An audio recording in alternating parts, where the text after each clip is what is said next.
પ્રાચીન કાળથી આપણા ઘરના સત્સંગ હોય કે મંડળના સત્સંગ હોય, એ સત્સંગના કેન્દ્રમાં સદાય શિક્ષાપત્ર અખંડ રૂપે રહ્યું છે.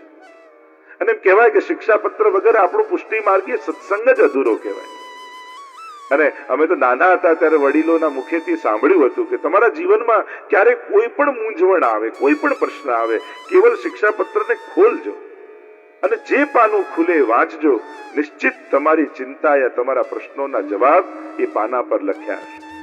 અને આ બધા પોતપોતે જાતે અનુભવ કરી શકો છો આ ગ્રંથની દિવ્યતાનો, કે આપ જ્યારે પણ આપના જીવનમાં કોઈ પણ લૌકિક કે અલૌકિક કોઈ પણ પ્રકારની મૂંઝવણ હશે, અને જ્યારે શિક્ષાપત્ર એ હરિરાયજીની વાણી છે, આચાર્યોની વાણી છે. અને મહાપુરુષોની વાણી એ સત્ય હોય છે, ત્રિકાલાબાધિત હોય છે, દરેક સમયમાં સટીક હોય છે. અને આજે પણ જ્યારે ખોલશો ને, નિશ્ચિત તમારી ચિંતાઓના સમાધાન એમાં લખ્યા છે.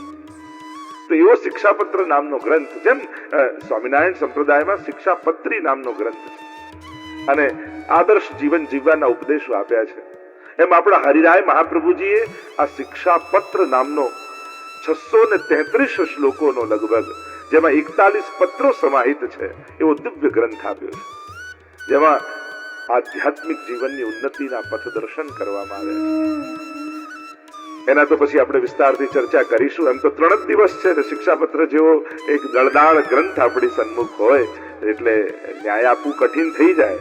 પણ યમુનાજી વહેતા હોય ને એક ચુલ્લુ ભર જલ પીઓ ને તો એ કહેવાય તો એમ જ કે અમે યમુના પાન કરીને આવ્યા. એમ શિક્ષાપત્રનો કોઈ એક શ્લોક પણ આપણી જોડે આત્મસાત કરી લે ને તો આપણું યમુના પાન ત્યાં જ થઈ ગયું કહેવાય. દિવ્યતા ગ્રંથની એ છે. સમય બીજો ક્યાંય ન વગાડતા સીધા વિષય પર જો જાઉં, કારણ કે બહુ ઓછા અને ટૂંકા સમયમાં આપણે શિક્ષાપત્રના સારને સમાહિત કરવાનો છે. આપ બધા જાણો છો કથા એમ, આ એક એવો દિવ્ય ગ્રંથ છે ને એક વિશેષ ગ્રંથ છે કે જે કેવલ પોતાની વિદ્વત્તા યા પોતાના વિચારોને પ્રગટ કરવા માટેની રચના નથી થઈ, પણ એની રચનાનો એક ઇતિહાસ છે, એની એક ઘટના છે. આપણા શ્રી હરિરાય મહાપ્રભુજી, એમની જીવનની દિવ્યતાને તો આપ જાણો જ છો, એટલે હું બહુ ઊંડાણ અને વિસ્તાર એમાં નથી કરતો. પણ જેમને આપણે ત્યાં 2 મહાપ્રભુ કહેવાય છે, એક તો શ્રી વલ્લભ મહાપ્રભુ અને બીજા શ્રી હરિરાય મહાપ્રભુ. એવી મહાપ્રભુજી ગુસાઈજીની કૃપા શ્રી હરિરાયજી પર રહી છે. શ્રી મહાપ્રભુજી, એમના લાલજી શ્રી ગુસાઈજી, શ્રી વિઠ્ઠલનાથજી, એમના 7 લાલજી, એમાંના દ્વિતીય લાલજી શ્રી ગોવિંદલાલજી, અને ગોવિંદલાલજીના થયા કલ્યાણરાયજી, અને કલ્યાણરાયજીના પુત્ર થયા શ્રી હરિરાયજી. અને શ્રી હરિરાય મહાપ્રભુજી અનેકવિધ ગ્રંથો, અનેકવિધ પદો, અનેક પ્રકારનું સાહિત્ય પુષ્ટિ માર્ગને આપ્યું છે. પુષ્ટિ માર્ગને સમૃદ્ધ કરવામાં શ્રી હરિરાય મહાપ્રભુજીનો બહુ મોટો ફાળો છે. 7 બેઠકજીઓ શ્રી હરિરાય મહાપ્રભુજીના પ્રગટ રૂપે આજે પણ ભૂતલમાં બિરાજમાન છે, કે જ્યાં હરિરાયજી પ્રગટ સ્વરૂપે બિરાજમાન છે. એવા શ્રી હરિરાય મહાપ્રભુજી, જેમને આપણે દીનતા સાગર કહીએ, જેમને આપણે શિક્ષા સાગર કહીએ, જેને આપણે રસસાગર કહીએ, એવા શ્રી હરિરાય મહાપ્રભુજી આટલા મોટા પ્રકાંડ વિદ્વાન હોવા છતાંય કેવી સરળતા, કેવી દીનતા આપની. આજે પણ વૈષ્ણવ સૃષ્ટિ દીનતાના ઉદાહરણ રૂપે શ્રી હરિરાયજીની આગળ આંગળી ચીંધે છે કે દીનતા કેવી હોય તો શ્રી હરિરાયજી પાસેથી શીખો. એવા દીનતાના સાગર, એવા શિક્ષાના સાગર શ્રી હરિરાય મહાપ્રભુજી. શિક્ષાપત્રના પ્રાગટ્યની કથા એવી છે, શ્રી હરિરાય મહાપ્રભુજી પધાર્યા છે જેસલમેર. અનેક જીવ પર કૃપા કરવા દેશાંતર પ્રવેશ, અને કોમલ પદ જ્યાં કમલ વિલસે, ધન્ય કહું તે દેશ. શ્રી ગોપાલદાસજી વલ્લભાખ્યાનમાં તો શ્રી મહાપ્રભુજી ગુસાઈજી માટે ગાય છે કે જ્યારે જ્યાં મહાપ્રભુજી અંગ બંગ કલિંગ કૈકટ મગધ મારુ સુર સિંધ, તે તામસના અઘર્યા પરતાપ પદ રજગંધ. શ્રી મહાપ્રભુજીએ 3 વાર ખુલ્લા ચરણારવિંદથી સમગ્ર ભારત વર્ષની પરિક્રમા કરી, અને જ્યાં મહાપ્રભુજી પધાર્યા, ધન્ય કહું તે દેશ, કોમલ પદ જ્યાં કમલ વિલસે. ધન્ય છે ભૂમિ કે જેણે મહાપ્રભુજીના ચરણોનો સ્પર્શ પામ્યો છે. શ્રી વિઠ્ઠલનાથજી, શ્રી ગોકુલનાથજી, શ્રી હરિરાયજી, આ બધા મહાપુરુષોના ચરણારવિંદનો સ્પર્શ જે ભૂમિને મળે એ ભૂમિ કેવી ભાગ્યશાળી છે. અને એટલા માટે સર્વોત્તમ સ્તોત્રમાં પણ ગુસાઈજીએ શ્રી મહાપ્રભુજીના નામ લખતા કહ્યું ભૂમિ ભાગ્યમ, કે ભૂમિ પણ પોતાના ભાગ્યની સરાહના કરી રહી છે. ધન્ય છું હું, શ્રી મહાપ્રભુજીના કોમલ ચરણારવિંદનો મને સ્પર્શ મળી રહ્યો છે. કારણ કે જયારે વિનંતી ભૂમિએ કરી હતી ઠાકોરજીને, અને ત્યાં જઈને ક્ષીરસાગરમાં જે દશમ સ્કંદમાં તમે કથા સાંભળો છો, ભૂમિ પર ભાર વધ્યો, બ્રહ્માજી પાસે ભૂમિ ગઈને કહ્યું કે મારો ભાર વધ્યો છે અને ક્યારે ભગવાન આ ભૂમિનો સ્પર્શ કરશે. અને 11 વર્ષ ને 52 દિવસ ઠાકોરજી ખુલ્લા ચરણારવિંદથી વ્રજની ભૂમિને પાવન કરી છે. પણ ભારત વર્ષની અન્ય ભૂમિએ કહ્યું કે પ્રભુ આપ ખુલ્લા ચરણારવિંદથી વ્રજની ભૂમિને તો પાવન કરી, પણ અમને આપનો સ્પર્શ ક્યારે મળશે? અને ત્યારે પ્રભુએ કહ્યું કે હમણાં તો કૃષ્ણ સ્વરૂપે પધાર્યો છું ને બ્રજને પાવન કર્યું, પણ જયારે વલ્લભ સ્વરૂપે પધારીશ ત્યારે સમગ્ર ભારત વર્ષની ભૂમિને પાવન કરીશ. અને શ્રી મહાપ્રભુજી ખુલ્લા ચરણારવિંદથી સમગ્ર ભારતની 3 વાર પરિક્રમા કરી એ ભારતની ભૂમિને ધન્ય કરી છે. એના મહાત્મને વધાર્યું છે, તીર્થોને સનાથ કર્યા. તીર્થ સકલ સનાથ કીધા, ચરણ રેણુ સમાજ. સાધારણ વ્યક્તિ તીર્થોમાં જઈને પવિત્ર થાય, પણ તીર્થો પણ પ્રતીક્ષા કરે છે કે ક્યારે આવા મહાપુરુષ જેવા, મહાપ્રભુજી જેવા આચાર્યો અમારી પાસે પધારે, અમારામાં સ્નાન કરે અને અમને કૃતાર્થ કરી. કારણ કે પાપીઓ પાપ પધરાઈ જાય અને તીર્થો પ્રતીક્ષા કરે કે આ પાપ બધા મૂકી તો જાય છે, પણ અમે શુદ્ધ ક્યાં થઈશું? ત્યારે તીર્થો પણ મહાપુરુષોની પ્રતીક્ષા કરતા હોય છે. અને જ્યારે આવા મહાપુરુષો તીર્થોમાં આવીને સ્નાન કરે ત્યારે તીર્થો પણ પવિત્ર થઈ જતા હોય છે. અને એટલા માટે તીર્થો સનાત થવા માટે આવા શ્રી મહાપ્રભુજીની પ્રતીક્ષા કરે છે. તો આવા શ્રી હરિરાય મહાપ્રભુજીની જે આપણે ચર્ચા કરી રહ્યા છે, પધાર્યા છે જેસલમેરની મરુભૂમિમાં. ઇતિહાસ અને ચર્ચાઓ અને પ્રસંગો તો ઘણા છે, પણ સીધા હું શિક્ષાપત્ર તરફ અગ્રસર થઈ રહ્યો છું, એટલે બીજી કોઈ વિસ્તાર ન કરતા. કારણ કે હરિરાય મહાપ્રભુનું જીવન ચરિત્ર જેવું છે કે એમ લાગે કે કયું પાસું સ્પર્શ કરવું ને કયું ન કરવું. જેમ હીરો હોય એના દરેક પાસાઓ ચળકતા હોય, એમ શ્રી હરિરાય મહાપ્રભુજીનું જીવન ચરિત્ર પણ એવા અનમોલ હીરા જેવું છે કે જેનું દરેક પાસું ચળકતું. પધાર્યા છે જેસલમેર. કથા તો એવી છે કે ત્યાંના રાજાનું રાજ્ય છે અને જે પણ ગામમાં પ્રવેશ કરે એના પર કર લાદે છે.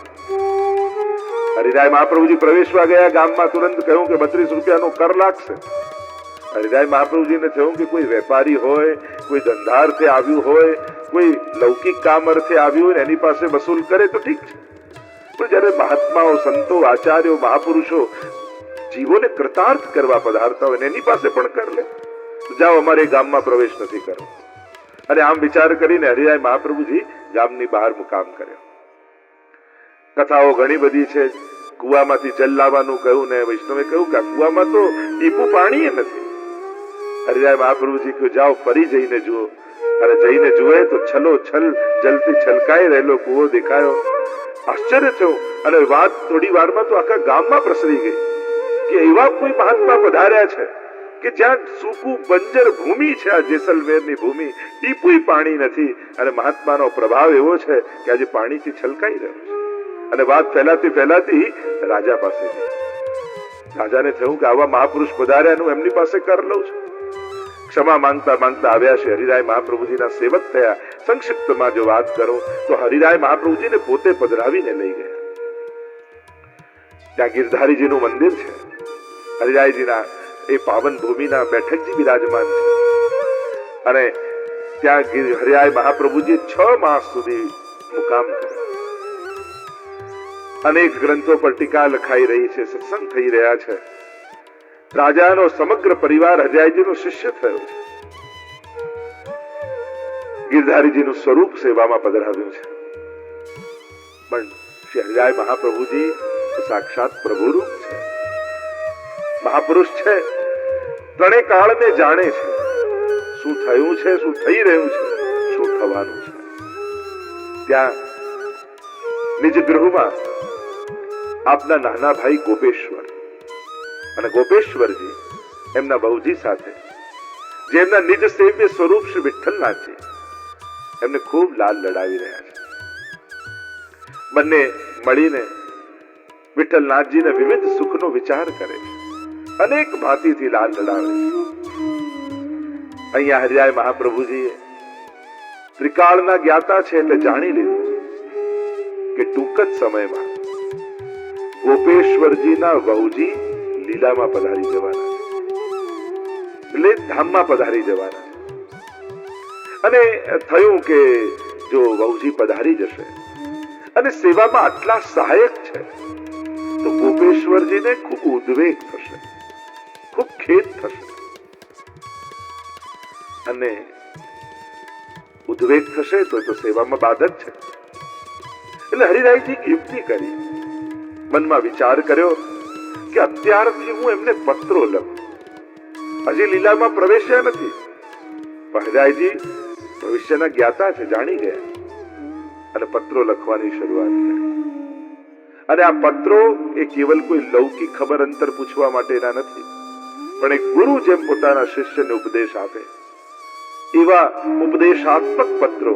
અને આવા 41 પત્રો જે પોતાના લઘુ ભ્રાતા ગોપેશ્વરજીને ઉપદેશ આપવા માટે, આશ્વાસન આપવા માટે અને સંદેશ આપવા માટેના જે પત્રો લખ્યા, એ 41 પત્રોનું સંકલન આપણે ત્યાં શિક્ષાપત્ર રૂપે ઓળખાય છે.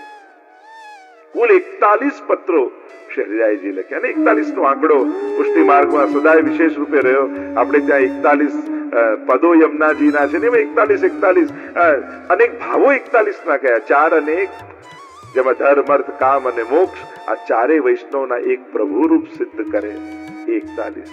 અને એવા ઘણા અર્થો 41 ના કરી શકાય, પણ સીધો સાદો અર્થ એટલો જ કરાય કે આપણા અને પ્રભુની એક તાલી થઈ જાય, એ જ 41 છે. મર્યાદા માર્ગમાં 40 નું મહત્વ છે, પણ પુષ્ટિ માર્ગમાં તો સ્વરૂપની મહત્તા છે, અને એટલા માટે અહીંયા 41 છે. અહીંયા 41 વિશેષ રૂપે પ્રભુને 41 રૂપે કહેવામાં આવે છે. અને વિવિધ પ્રકારે આ સંખ્યાનો કોઈ ને કોઈ પ્રકારથી પુષ્ટિ માર્ગમાં વિનિયોગ થાય છે. આમ 41 પત્રો લખાયા. અદ્ભુત પત્રો છે. આ કોઈ સાધારણ કોઈ, કારણ કે કહેનાર કોણ ને સાંભળનાર કોણ, લખનાર કોણ ને વાંચનાર કોણ, બંને આવા સમર્થ મહાપુરુષો પુષ્ટિ માર્ગના વલ્લભ કુલના દિવ્ય આચાર્ય હોય, ત્યારે મહાપુરુષોની સાધારણ વાતો પણ સાધારણ નથી હોતી. આપણે ત્યાં તો એ વિવેક કહેવાયો છે કે મહાપુરુષોની મજાકને પણ મજાકમાં નહીં લેવી. ગોકુલનાથજીના હાસ્ય વચનામૃત છે. આપણે ત્યાં વૈષ્ણવની સાથે હાસ્ય વિનોદ કરે છે, પણ એ હાસ્યમાં પણ કેટલું બધું સાર અને કેટલું બધું તત્વજ્ઞાન છુપાયેલું છે, એ આપણે બધા જ ગોકુલનાથજીના હાસ્ય વચનામૃતથી જાણીએ છીએ. અને એટલા માટે મોટા લોકો મજાકમાં પણ કોઈ વાત કહે ને તો આપણે તો સિરિયસલી લેવી.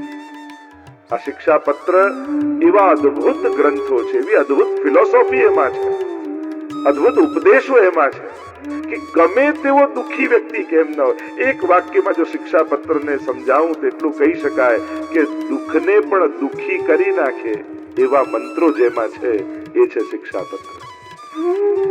દુઃખને પણ દુઃખી કરી નાખે. કારણ કે દુઃખને સુખ ક્યારે થાય? જ્યારે આ વ્યક્તિ દુઃખી થાય. પણ દુઃખ જ દુઃખી થઈ જાય જ્યારે વ્યક્તિને દુઃખ સ્પર્શે નહીં, ત્યારે દુઃખ દુઃખી થઈ જતું હોય છે. એવા મંત્રો જેમાં છે એને શિક્ષાપત્ર કહેવાય. અદ્ભુત ગાથા છે શિક્ષાપત્રોની. શાસ્ત્રોમાં તો અનેક પ્રકારના પત્રોની ચર્ચા આપણે ત્યાં કરી છે. સમગ્ર આપણા હિન્દુ ધર્મના ધર્મગ્રંથો તમે જુઓ તો અનેક પ્રકારના પત્રોની ચર્ચા આપણે ત્યાં છે. અને આટલા પત્રો તો બહુ જ પ્રસિદ્ધ છે. પહેલો પત્ર જે ભગવાને લખીને ઉદ્ધવજી સાથે ગોપીઓને મોકલ્યો, બહુ પ્રસિદ્ધ પત્ર છે ને. આપણે કહીએ કે ઉદ્ધવજી પત્ર લઈને આવ્યા છે, સંદેશો લઈને આવ્યા છે. અને આખું ભ્રમર ગીત ગોપીઓએ ગાયું છે. કેવી કૃપા આ પત્ર દ્વારા ઉદ્ધવજી પર થઈ કે જે બ્રહ્મ જ્ઞાની હતા એ કૃષ્ણ પ્રેમી બનીને પાછા આવ્યા. ગોપીઓ પાસે ગયા છે અને જે ચર્ચાઓ છે ભાગવતજીમાં તો ખૂબ એના વિસ્તારથી વર્ણન થયા છે. અને રૂવાડે રૂવાડે ગોપીઓના કૃષ્ણના દર્શન કરીને પાછા આવ્યા. અને ગોપીઓની એવી કૃપા થઈ કે મથુરા આવીને કૃષ્ણના દર્શન કર્યા તો કૃષ્ણના રોમ રોમમાં ગોપીઓના દર્શન થયા. આવું કૃપાનો સિદ્ધ થયો છે, કૃપા ફલિત થઈ છે ઉદ્ધવજી પર. તો જયારે પ્રભુએ મોકલ્યા તેને કહેવાય આશ્વાસન પત્ર. એક આશ્વાસન લઈને ગયા. બીજો એક પત્ર આપણે ત્યાં પ્રસિદ્ધ છે અને એ છે રૂક્ષ્મણીજીનો પત્ર. ભાગવતજીમાં તમે જોવા જાઓ, નક્કી થયું છે શિશુપાલ સાથે. નારદજી ગયા અને વાત કરીને રૂક્ષ્મણીજીએ કહ્યું કે હું પણ દ્વારિકાધીશને જ પ્રેમ કરું છું. તો નારદજી કહે પણ કહેતા કેમ નથી? કે કઈ રીતે કહું? તો કે પત્ર લખો. અને ત્યારે રૂક્ષ્મણીજી શ્રુત્વા ગુણાન ભુવન સુંદર શૃણવતામ તે એ જે પત્ર લખીને મોકલ્યો છે અને એને કહી શકાય વિનંતી પત્ર કે પ્રભુ આપ પધારો ને મારું હરણ કરો. જેમ સિંહનો ભાગ જો શિયાળ લઈ જાય તો અપમાન તો સિંહનું જ છે ને. પ્રભુ આપની છું અને આ જો શિશુપાલ જેવું શિયાળ મને લઈ જશે એમાં મારું અપમાન નથી, અપમાન તો આપનું કહેવાશે. કારણ કે હું આપને વરી અને આપ જો મને સ્વીકારી ન શક્યા તો એમાં આપનું જ ખોટું લાગશે. ત્રીજો પત્ર આપણે ત્યાં પુષ્ટિમાર્ગી પ્રકાર પ્રમાણે કહું, પુષ્ટિમાર્ગી ઇતિહાસ પ્રમાણે તો અદ્ભુત એક પત્ર છે. અને એ છે જયારે કૃષ્ણદાસ અધિકારીએ 6 માસનો વિયોગ શ્રી ગુસાઈજીને કરાવ્યો. દ્વાર બંધ થઈ ગયા શ્રીનાથજીના મંદિરના. ગિરિરાજજીની ઉપર ચડી ન શક્યા ગુસાઈજી. સીધા ત્યાંથી ચંદ્ર સરોવર પર જઈને ગુસાઈજી વિરાજમાન થયા. 6 માસ સુધી બિરાજ્યા. અને શ્રીનાથજી બાબા પણ પોતાના મંદિરની ખિડકીમાંથી બારીમાંથી પોતાના મુખારવિંદ બહાર કાઢી અને ગુસાઈજીને દર્શન આપે છે. કૃષ્ણદાસ અધિકારીને ખબર પડી કે અરે શ્રીનાથજી દર્શન આપે છે, બારી ચણાવી દીધી. અને એવો વિપ્રયોગ ગુસાઈજીને મળ્યો. આ તો લીલા છે. વિપ્રયોગનો ઠાકોરજી અનુભવ કરાવવા માંગે છે શ્રી ગુસાઈજીને. અને ત્યારે પોતાના આંખમાંથી સરતા આંસુઓથી શળીમાં અને બોળી આંસુઓને અને ગુસાઈજી વિજ્ઞપ્તિઓ લખે છે, જેને આપણે નવ વિજ્ઞપ્તિ કહીએ. વિનંતી પોતાના હૃદયનો તાપ પ્રગટ કરે છે ગુસાઈજી અને માળાજી બનાવી એમાં એ શ્લોકને ભરાવી અને એ માળાજી સાથે શ્રીનાથજી બાબાને સંદેશો મોકલે છે. તો એ પત્રો છે વિજ્ઞપ્તિ પત્રો. અને સ્વયં શ્રીનાથજી બાબા એનો ઉત્તર પોતાના મુખારવિંદમાં રહેલી પાનની પીકથી એક શ્લોકનો ઉત્તર લખીને મોકલે છે. અને ગુસાઈજી એને જલમાં બોળી એ બીડાને મુખમાં પધરાવી જાય છે. તો આજે પણ ગુસાઈજીએ લખેલી એ નવ વિજ્ઞપ્તિઓ પ્રાપ્ત છે. કેવો વિપ્રયોગ, કેવો વિયોગ શ્રી ગુસાઈજી અનુભવ્યો. અને આજે પણ એ જયારે વાંચીએ ત્યારે આપણે આત્મસાત કરી શકીએ છીએ કે વિપ્રયોગ કોને કહેવાય. એ આજે પણ એનાથી વાંચન કરીને અનુભવ આપણને મળે છે. તો પહેલો ઉદ્ધવજીને આપેલો પત્ર આશ્વાસન પત્ર, બીજો રૂક્ષ્મણીજીએ લખેલો પત્ર એ વિનંતી પત્ર, ત્રીજો શ્રી ગુસાઈજીએ લખેલો વિજ્ઞપ્તિ પત્ર અને ચોથું શ્રી હરિરાય મહાપ્રભુજીએ લખેલો આ શિક્ષા પત્ર. શિક્ષાના અનેક અર્થો કરી શકાય. શિક્ષાનો એક અર્થ એમ થાય કે દંડ કરવો, શિક્ષા કરવી. પણ પુષ્ટિ માર્ગમાં દંડ છે જ. અહીંયા ગમે તેવું અપરાધી જીવ કેમ ન હોય. હવે પુષ્ટિ માર્ગનો ઇતિહાસ ચકાસી જુઓ, 84-252 ની પ્રત્યેક વાર્તાઓ વાંચી જુઓ. પ્રભુને દંડ આપતા આવડતું છે. એ તો કૃપા જ કરતા જાણે છે. પ્રભુના દંડમાં પણ કૃપા છે. જો ઘણીવાર કૃપા પ્રક્રિયાના સમય ન સમજાય, ફળ સમય સમજાય. આપણે જ્યારે કોઈ કર્મ ચાલતું હોય એ સમય આપણને ખબર ન પડે કે આ કૃપા થઈ રહી છે કે અકૃપા.